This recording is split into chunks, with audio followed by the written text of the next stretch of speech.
नमस्कार। जय हिंद मेरे प्यारे प्यारे बच्चों। तो आज जो चैप्टर लेकर के आया हूँ सामाजिक विज्ञान का वो है जल संसाधन। ये सामाजिक विज्ञान का तीसरा चैप्टर है प्यारे बच्चों, भूगोल में, और बहुत ही छोटा सा चैप्टर है। सबसे पहले हम लोग वस्तुनिष्ठ प्रश्नों को जो है कवर करेंगे। बहुत ही कम समय में इस वीडियो को हम पूरा करेंगे। तो प्यारे बच्चों, समय ना लेते हुए आइए हम प्रश्नों की ओर बढ़ते हैं। तो पहला प्रश्न है, भारत विश्व वृष्टि मात्रा का कितना प्रतिशत प्राप्त करता है।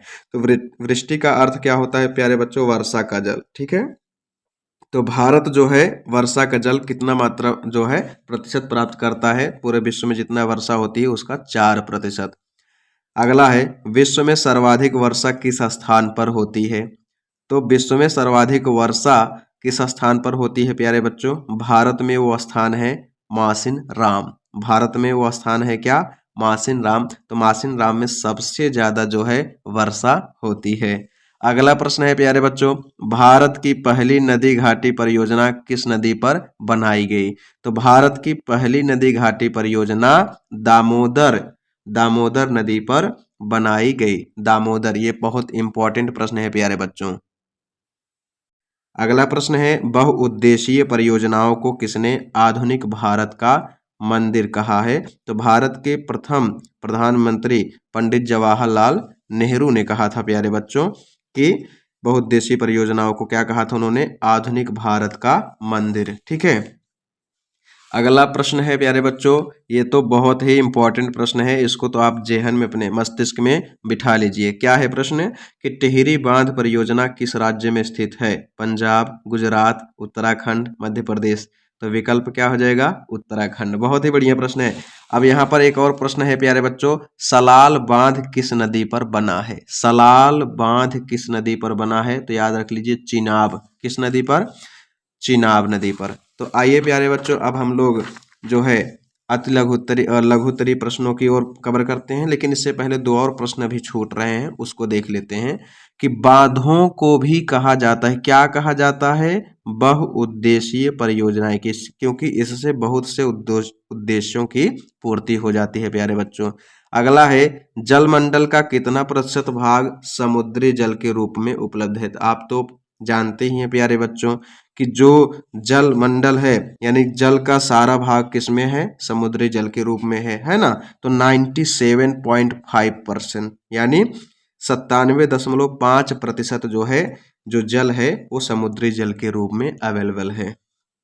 अब लघुत्तरी प्रश्न की ओर हम लोग बढ़ते हैं। प्रश्न क्या है कि जल दुर्लभता क्या है और इसके मुख्य कारण क्या है। बहुत ही महत्वपूर्ण है इस चैप्टर का ये प्रश्न, और एनसीईआरटी का है। तो जल के विशाल भंडार तथा नवीकरणीय, नवीकरणीय का अर्थ होता है जिसको पुनः नवीन किया जा सकता है। तो जल के विशाल भंडार तथा नवीकरणीय गुणों के, नवीकरणीय का मतलब जो कभी खत्म ना होगा प्यारे बच्चों। तो जल के विशाल भंडार तथा नवीकरणीय गुणों के होते हुए भी यदि जल की कमी महसूस की जाए तो उसे जल दुर्लभता कहते हैं। तो विभिन्न क्षेत्रों में जल की कमी या दुर्लभता के लिए निम्नलिखित कारण उत्तरदायी हो सकते हैं। पहली चीज तो क्या है प्यारे बच्चों? बढ़ती जनसंख्या। तो जल अधिक जनसंख्या के घरेलू उपयोग में ही नहीं बल्कि अधिक अनाज उगाने के लिए भी चाहिए। अतः अनाज का उत्पादन बढ़ाने के लिए जल संसाधनों का अतिशोषण करके सिंचित क्षेत्र को बढ़ा दिया जाता है। तो आजकल देख रहे हैं प्यारे बच्चों कि खूब जो है तमाम ट्यूबवेल जो है लगा लगा करके, मोटर लगा करके लगा दिए हैं, हमेशा उसमें से पानी बह ही रहा है, निकल ही रहा है, उसको बंद भी नहीं कर रहे हैं। तो इससे क्या हो रहा है? भूमिगत जो जल है वो धीरे धीरे कम होता जा रहा है, वाटर लेवल धीरे धीरे नीचे जा रहा है। तो शुद्ध जल की मात्रा भी कम होती जा रही है प्यारे बच्चों। जब पहले लोग कहते थे कि एक समय आएगा जब जल जो है बिकेगा, तो लोग हंसते थे, लेकिन आज देखिए वो समय आ गया है। 1 लीटर का जो दाम है जल का, देखा जाए प्लास्टिक वाली बोतल का, तो 20 रुपये है ना। तो प्यारे बच्चों, अब बताइए 20 रुपये प्रति लीटर के दाम से भारत में पानी बिक रहा है, अभी कम है। आने वाले समय में कह रहे हैं कि हवा भी बिकेगा, तो बिक ही रहा है। दिल्ली में देखिए ऑक्सीजन भी बिक रहा है ना। तो प्यारे बच्चों, हमारे पास जो चीज़ रहता है ना, हम उसकी कदर नहीं करते, लेकिन ध्यान रखें कदर नहीं करेंगे तो कल हमको रोना पड़ेगा प्यारे बच्चों। तो जल का संसाधन इसलिए हम पढ़ रहे हैं क्योंकि हम जल को जो है क्या करेंगे प्यारे बच्चों, हम दुरुपयोग नहीं करेंगे, पानी को ज़्यादा से ज़्यादा बचाने की कोशिश करेंगे, है ना। तो प्यारे बच्चों, हमारा जो टॉपिक हुआ बढ़ती जनसंख्या, तो हमारी जो बढ़ती जनसंख्या है उसकी वजह से हम जो है जनसंख्या को पानी जो है पूरी तरह से पहुंचा नहीं पा रहे हैं, क्योंकि जनसंख्या धीरे धीरे बढ़ रही है और वो पानी का अधिक शोषण कर रहे हैं। तो दूसरा है जल का असमान वितरण। जल का असमान वितरण देखिए, भारत में बहुत से क्षेत्र ऐसे हैं जहां सूखा पड़ता है, वर्षा बहुत कम होती है। ऐसे क्षेत्रों में भी जल दुर्लभता यानी जल की कमी देखी जा सकती है। जल दुर्लभता का मतलब क्या होता है? जल की कमी। निजी कुएं या नलकूप, तो बहुत से किसान अपने खेतों में निजी कुएं व नलकूपों से सिंचाई करके उत्पादन बढ़ा रहे हैं, लेकिन इसके कारण लगातार भूजल यानी वाटर लेवल जो है नीचे गिर रहा है और लोगों के लिए जल की उपलब्धता में कमी हो सकती है। और इंडस्ट्रियलाइजेशन यानी औद्योगिकरण, तो स्वतंत्रता के बाद औद्योगिकरण के कारण भारत में अलवड़ीय जल संसाधनों पर दबाव बढ़ गया है। उद्योगों को ऊर्जा की आवश्यकता होती है जिसकी पूर्ति जल विद्युत से की जाती है। इस कारण भी जल की कमी का सामना करना पड़ता है। तो ये क्या हो गया प्यारे बच्चों, आपने देखा कि जल की कमी का कारण क्या था? बढ़ती जनसंख्या, जल का असमान वितरण, निजी कुएं या नलकूप, उसके बाद औद्योगिकरण। अगला एनसीईआरटी का क्वेश्चन है प्यारे बच्चों, बहुत ही बढ़िया प्रश्न है। ये प्रश्न है कि बहुउद्देशीय परियोजनाओं से होने वाले लाभ और हानि की तुलना कीजिए। तो बहुउद्देशीय परियोजना क्या है? नदियों पर बांध बनाकर एक साथ कई उद्देश्यों को पूरा किया जाता है, जैसे बाढ़ नियंत्रण, सिंचाई। जैसे जब नदी में काफ़ी जो है पानी का स्तर बढ़ने लगता है तो उसको क्या करते हैं, मतलब कि बांध बना करके उसके पानी को नियंत्रित करते हैं, है ना। कई जगह मोड़ देते हैं उसको। उसके बाद सिंचाई के काम आता है, विद्युत उत्पादन के काम आता है, मछली पालन के काम आता है। तो ऐसी योजनाओं को बहुउद्देशीय योजनाएं कहा जाता है। मतलब कि इससे कई उद्देश्यों की जो है पूर्ति हो जाती है, लोगों को रोजगार मिल जाता है, जीविका चलती है। तो इस परियोजना से कुछ लाभ होते हैं और उसके अलावा कुछ हानियां भी होती हैं। तो लाभ क्या है वो जरा देख लें। तो नदियों पर बांध बनाकर केवल सिंचाई ही नहीं की जाती, बल्कि इनका उद्देश्य विद्युत उत्पादन यानी टरबाइन बैठा करके पानी को ऊपर से गिराते हैं और टरबाइन क्या करती है प्यारे बच्चों, घूमती है। जब घूमती है तो विद्युत का जनरेशन होता है, यानी उससे जनरेट होता है, निकलता है। तो घरेलू और औद्योगिक उत्पादन, जलापूर्ति, बाढ़ नियंत्रण, मनोरंजन, आंतरिक नौचालन और मछली पालन भी है। इसलिए बांधों को बहुउद्देशीय योजनाएं भी कहा जाता है। यहाँ एकत्रित जल के अनेक उपयोग समन्वित होते हैं। अब अगला जो है प्रश्न है मेरे प्यारे बच्चों, ये प्रश्न है, लिखा क्या है देखें जरा। यहाँ पर हानियां क्या लिखा है अभी, हाँ हमने अभी लाभ पढ़ा है, अब इसकी कुछ हानियां हैं प्यारे बच्चों, देख लें जरा। तो नदियों पर बांध बनाने और उनका बहाव नियंत्रित करने से उनका प्राकृतिक बहाव अवरुद्ध हो जाता है, क्योंकि जब हम नदी पर बांध बनाएंगे तो पानी का अवरोध होगा। जब अवरोध होगा तो उसके कारण तलछट बहाव कम हो जाता है। अत्यधिक तलछट जलाशय के तलों पर यानी जो गंदगी है तलों पर जमा होता रहता है, जिससे नदी का तल अधिक चट्टानी हो जाता है। नदी जलीय जीव आवासों में भोजन की कमी हो जाती है। बांध नदियों को टुकड़ों में बांट देते हैं, जिससे जलीय जीवों का नदियों में स्थानांतरण अवरुद्ध हो जाता है। बाढ़ के दौरान बाढ़ के मैदान में बने जलाशयों से वहां मौजूद वनस्पति और मिट्टियां जल में डूब जाती हैं। इन परियोजनाओं के कारण स्थानीय लोगों को अपनी जमीन, आजीविका और संसाधनों से लगाव व नियंत्रण आदि को कुर्बान करना पड़ता है ना। तो इसीलिए बच्चों, जब जब जो है किसी नदी पर यानी कोई जो है परियोजना लाई जाती है, कोई बांध बनाया जाता है, तो वहाँ की स्थानीय जनता क्या करती है, विरोध करती है। भाई विरोध क्यों ना करे, क्योंकि वहाँ पर उनका जीवन यापन, जीविका आकर्षण बना हुआ है। क्योंकि अब वहाँ उनको छोड़ना पड़ेगा। छोड़ना इसलिए पड़ता है क्योंकि बांध अगर टूट जाएगा तो उनका जो है सब कुछ बह जाएगा, है ना। अगला है प्यारे बच्चों, ये प्रश्न है, देखिए जरा, नर्मदा बचाओ आंदोलन से आप क्या समझते हैं? तो नर्मदा बचाओ आंदोलन, कुछ सामाजिक संगठन बहुउद्देशीय नदी परियोजनाओं का विरोध कर रहे हैं। इसमें एक आंदोलन क्या है? नर्मदा बचाओ आंदोलन। तो यह आंदोलन एक गैर सरकारी संगठन द्वारा चलाया जा रहा है, यानी गवर्नमेंट नहीं है, एनजीओ है। तो प्यारे बच्चों एनजीओ है, ठीक है।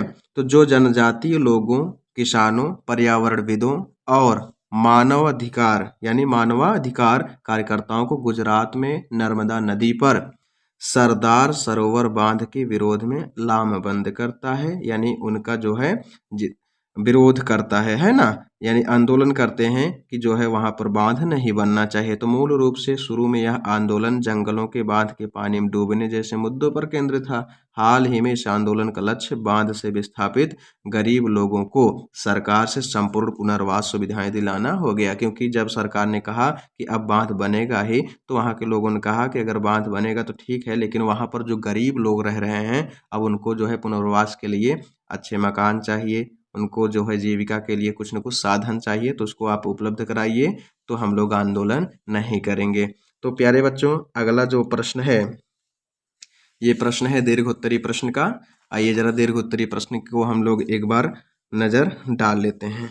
और ये प्रश्न है, हम महत्वपूर्ण प्रश्न जो है केवल शामिल कर रहे हैं। प्रश्न है प्यारे बच्चों, वर्षा जल संग्रहण से क्या अभिप्राय है? वर्षा जल संग्रहण के मुख्य तरीके कौन से हैं? इसके लाभों का वर्णन कीजिए। तो वर्षा जल संग्रहण का नाम से ही पता चल रहा है कि वर्षा के जल का संग्रह करना, यानी वर्षा के जल का उसी स्थान पर प्रयोग करना जहां यह भूमि पर गिरती है।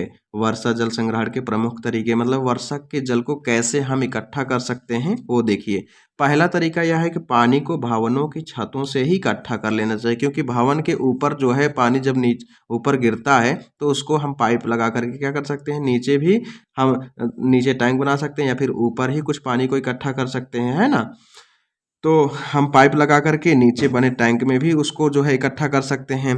तो दूसरा तरीका है कि आसपास पड़ने वाली वर्षा का बहने वाला पानी तालाबों आदि में इकट्ठा कर लेना चाहिए, ताकि बाद में उसका उपयोग किया जा सके, खेती बाड़ी की जा सके, है ना, खेत सींचा जा सके। जल संग्रहण का तीसरा तरीका ये है कि वर्षा के मौसम में जब नदियों में बाढ़ आई हो तो इस पानी को अतिरिक्त भूमि में मतलब खड्ड बनाकर भर लेना चाहिए, है ना। तो अगला, इस प्रकार से किस किए वर्षा जल संग्रहण का अनेक प्रकार से लाभ उठाया जा सकता है, जैसे इसे साफ करके स्थानीय लोगों की पानी की आवश्यकता को पूरा किया जा सकता है, इसे साफ करके, है ना। तो इस पानी का वर्षा के कम होने या ना होने के समय खेतों की सिंचाई के लिए प्रयोग किया जा सकता है। इस खड़े पानी का यह भी लाभ होता है कि धरातल के नीचे पानी का वाटर लेवल भी ऊंचा रहता है, जिसे कुओं और नलकूपों द्वारा बाहर निकालकर प्रयोग में लाया जा सकता है। जब पानी रुकेगा तो वो रिस करके नीचे जाएगा, जब नीचे जाएगा तो वाटर लेवल भी प्यारे बच्चों बढ़ेगा। अगला है कि वर्षा जल संग्रहण से अधिक वर्षा के समय बाढ़ की स्थिति से भी बचा जा सकता है। दूसरी चीज, वर्षा जल संग्रहण के परिणाम स्वरूप शहरों में गंदे जल की निकास व्यवस्था पर भी इतना बोझ नहीं पड़ता है। तो अगला प्रश्न है मेरे प्यारे बच्चों, ये है परंपरागत वर्षा जल संग्रहण की पद्धतियों को आधुनिक काल में अपनाकर जल संरक्षण एवं भंडारण किस प्रकार किया जा रहा है। तो प्राचीन भारत में उत्कृष्ट जलीय निर्माणों के साथ साथ जल संग्रहण ढांचे भी पाए जाते थे। लोगों को वर्षा पद्धति और मृदा के गुणों के बारे में गहरा ज्ञान था। उन्होंने स्थानीय पारिस्थितिकीय परिस्थितियों और अपनी जल आवश्यकता अनुसार वर्षा जल, भौम जल मतलब भूमि का जो जल है, नदी जल और बाढ़ जल संग्रहण के अनेक तरीके विकसित कर लिए थे। आधुनिक काल में भी भारत के कई राज्यों में इन परंपरागत विधियों को अपनाकर जल संरक्षण किया जा रहा है। जैसे राजस्थान के बहुत से घरों में छत वर्षा जल संग्रहण के लिए भूमिगत ढांचों का निर्माण किया जाता है।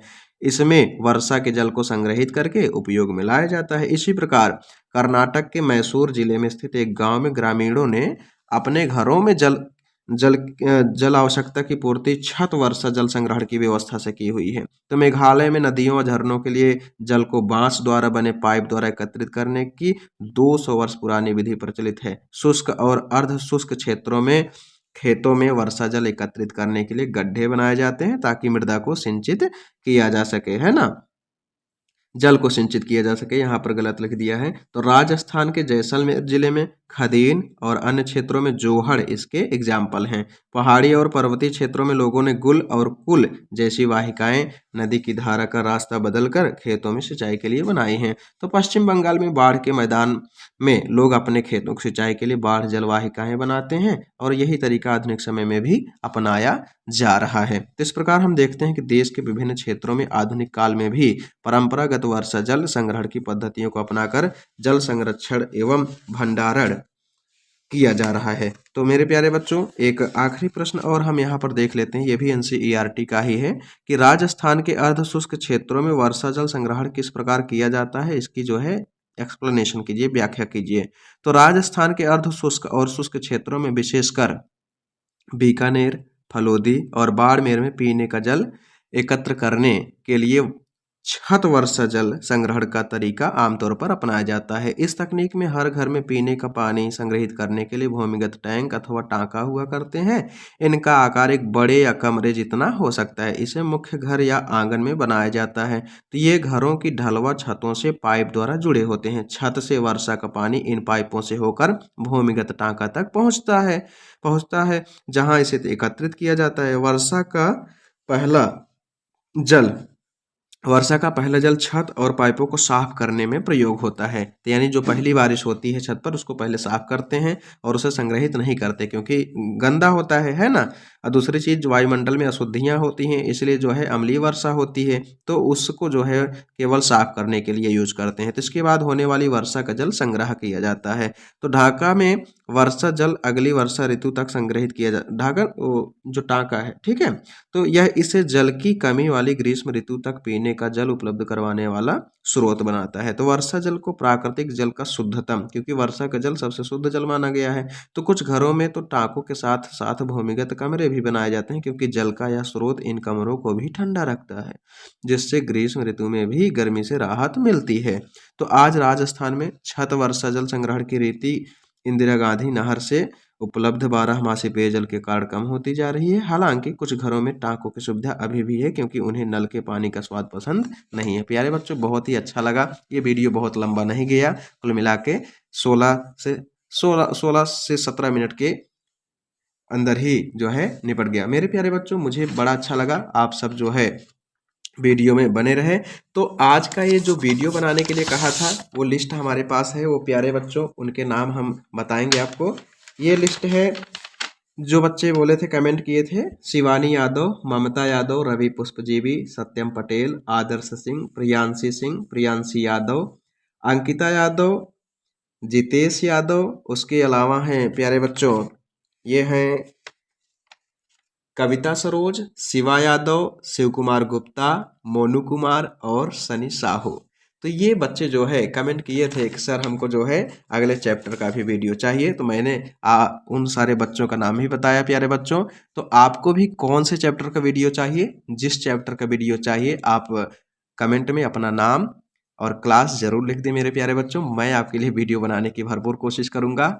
और बहुत अच्छा लगा, रात के 11:30 बज रहे हैं और मैं अब आपसे लेता हूं विदा। प्यारे बच्चों, आप लगातार इस चैनल से जुड़े रहें, साझा भी करते रहें। अगर आप इस चैनल पर नए हैं तो चैनल को लाइक और सब्सक्राइब भी करें। मेरे प्यारे बच्चों, आप हैं तो हिम्मत है, आप ही के बिना हम सब कुछ कर रहे हैं, ठीक है ना। आप ही के लिए धन्यवाद। जय हिंद।